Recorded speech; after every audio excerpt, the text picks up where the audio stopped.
Assalamu alaikum wa rahmatullahi wa barakatuh. Ukuthula kube kini nani nonke nomusa nezibusiso zika Allah umdala wensuku umveli nqangi zibe nani. Bafowethu, ake nginenzele nje umzekeliso. Kunezinsizwa zamaNazaretha nezamaKristu ezingicela iqhude. MawumZulu noma ungumnguni ngizwile. Yabona? Bangicela iqhude laba bafowethu laba. Manje sebedlala ngomlilo. Angiyamukelanga lelo qhude laba balicelayo angizange ngilamukele ngoba ngiyasazi mina isiphetho sakhona. Ake ngikutshele. Kunomfundisi owake wangicela iqhude. Wathi lo baba lo, uma ngabe mina Sulumane, mina Muslim, ngikhuluma amanga ukuthi uAllah uyena umdali, uyena umenzi weinto zonke, uyena onelungelo lokukhonzwa yena yedwa. uJesu akanalo ilungelo lokukhonzwa. Uma ngabe mina lento le engiyikhulumayo ingamanga, ayingapheli inyanga ngingashayiswanga imoto, kusho lo baba.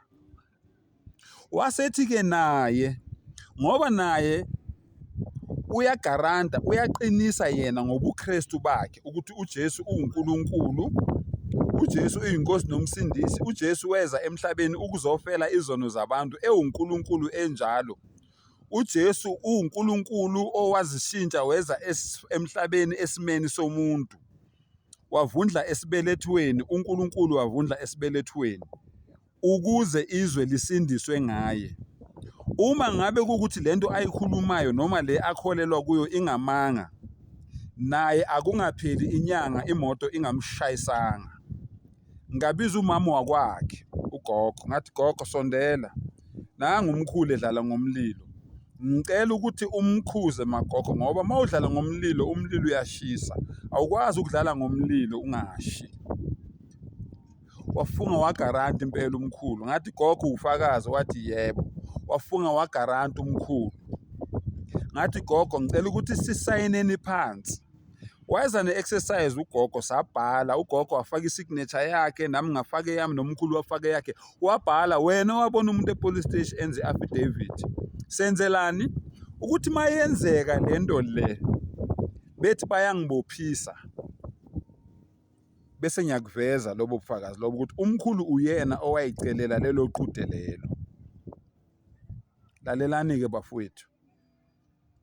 Lento engitshela wona akuwona amampunge.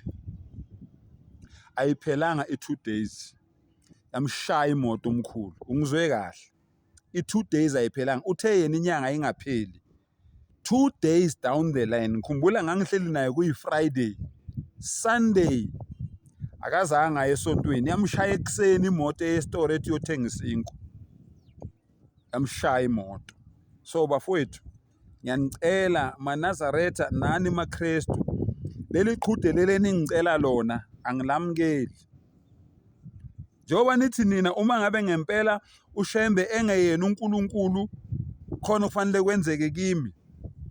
Nani maKristu njengoba nithi ngempela uJesu uNkulunkulu, uma ngabe ukuthi nikhuluma amanga khona kumele kwenzeke kini, mangabe yimi engikhuluma amanga ngomdali ngoAllah khona kumele kwenzeke kimi. Angilamukeli lelo qhude lenu lelo nizongixolela. Angilamukeli ngoba nidlala ngomlilo. Yekelani ukudlala ngomlilo. Ngiyanicela ayikabi maKristu namaNazaretha, yekelani ukudlala ngomlilo. Lento le eningicela yona ukuthi mayenzeke angiyamukeli. Ngoba ngempela kuzokhalwa emakhaya la nihlala khona. Ngoba nani nazi kahle ukuthi ngempela lezinto lezi enikholelwa kuzo azikho.